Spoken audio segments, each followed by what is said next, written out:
The first thing we do on our agenda is have public input. Is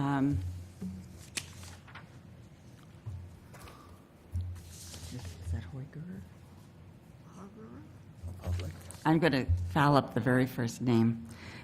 Karen, is it Hoyger? Hangerer. That's an N. I am sorry. No, don't worry about it. I'm Karen Hangerer. I live in Vancouver. In my letter to the editor, Can you hear Karen? No, pull the mic. Does that work? Better.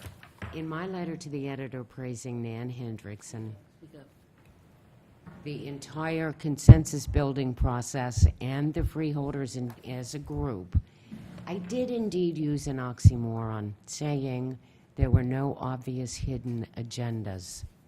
Now that you've spent many hours of rich conversation where all the angles were considered, all the voices heard, and every bit of wordsmithing completed in order to produce a charter that deserves the vote of the electorate, I urge you to pass this charter unanimously.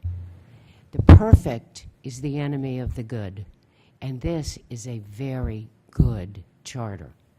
You have constructed a complex charter in the simplest way.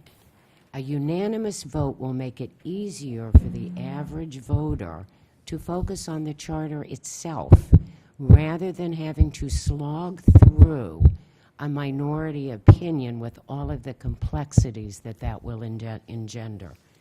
So I urge you to vote unanimously as a capstone to a truly professional endeavor, proving that my oxymoron of no obvious hidden agendas is indeed correct. Please do this for the voters. Thank you. Thank you. Commissioner Tom Mielke.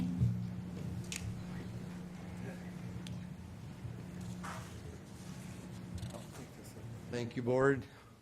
I'm apologetic for not being here sooner. I appreciate and thank every one of you for your time and your work that you've participated in. And I try to keep track of what's going on, but from where I was, it's like on again and off again. And so I really don't know what the final proposal is. Oh. But I had some concerns of what I heard in the past, and I wanted to express those.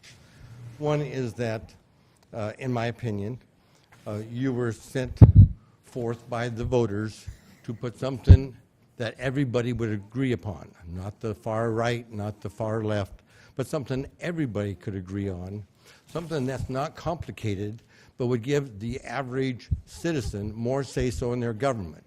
And that's where the initiative and referendum is a very good thing to have. And it gives the citizens a chance to come back and correct me if I do something wrong, or legislate, or anybody else in the county to be challenged. Or if we don't address something, they could come back and put something on the ballot also. The other thing I was concerned about was representation. In the past, the complaint had been that we didn't have North County representation, and it's because of the way the votes were held.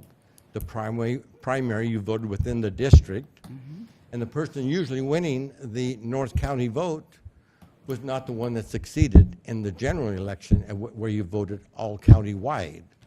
So I was really concerned about that. So if we want representation, we need to recognize that every part of the county is a little bit different, and every part of the county needs to be represented. There's some common issues that they have, but that's about what I'm saying is you have to get that real representation. You can't have one body voting for all positions. I don't think there's an issue whether there's 3 or 5. I think that they all represent different groups of people, and that's a good thing. I was a little surprised. It doesn't bother me if you want to reduce my salary. But one of the things I compared it with, when Seattle had 13 councilmen and they reduced it to 9, they didn't share that salary back with the remaining 9. Ah. So in this case here, when you take the salary of the 3 and share it with the 5, it's the same scenario in reverse. But whether you want qualified people here or just somebody says, I think I can do it. I think it's got to be something that's the fire in your belly type of thing, that you have something to come back and share with others to want to do it. You've got to have a fire in the belly if you're going to run for election. If you're not interested in running, you won't get elected. People can see if you have a fire or you have the heart for it and you truly have things that you would like to participate in and exchange with other people. So again, I want to thank all of you for all of your work. You've done a great job. I have to admit that today, 2 of us couldn't reach an agreement in picking out another commissioner. I can imagine what it's like with this many people when the 2 of us can't reach an agreement. So thank you all again for the good job and the dedication that you've done. Thank you. Okay. And you do know that through this term, your salary will not be reduced, right? I don't know. Yes, that's what it says. It will not. It will not be reduced. Tom, if I may, Madam Chair, I was just going to say, you just presented a perfect reason why we ought to change the government as per this charter. 2 people can't agree on something. Okay, the next speaker is Lee Jensen.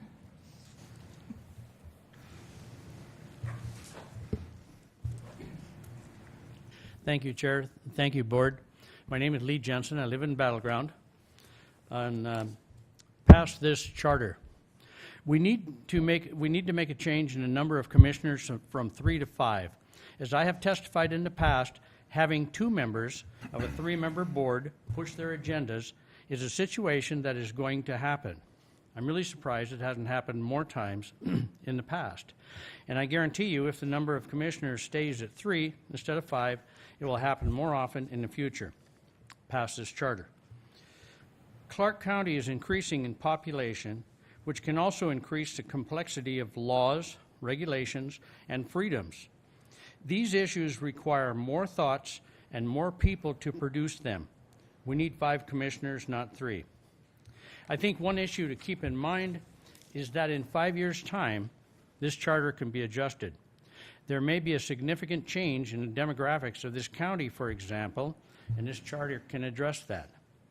I have attended most of your freeholder meetings. I have been impressed with the intellectual level of the discussions, the depth of thought of the questions, and the leadership Chair Nan Hendrickson has provided. You all should be proud.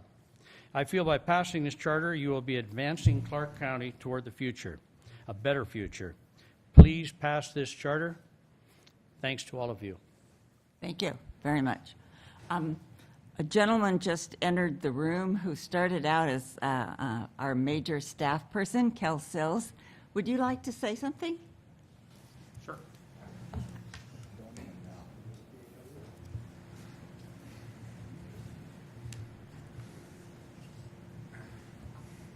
So having a background as staff instead of a politician, I'll keep this very short and sweet. The short part is to say congratulations. The sweet part is to recognize the work that all of you done. But in particular, I can tell you that Nan Hendrickson has been incredibly invaluable, and her leadership has been stellar. And I say that not just from the public perspective, but a lot of private meetings where we did a lot of foundational work on your behalf and for the people of Clark County. So I know that this is a culmination for you, but I'm looking at it more from a reflective perspective to just say you and the people of Clark County have been extremely fortunate, and I just want to recognize your chair. Well, thank you. So thank you, Nan. I didn't call on him for that, but we appreciate it. Thank you very much. Sure.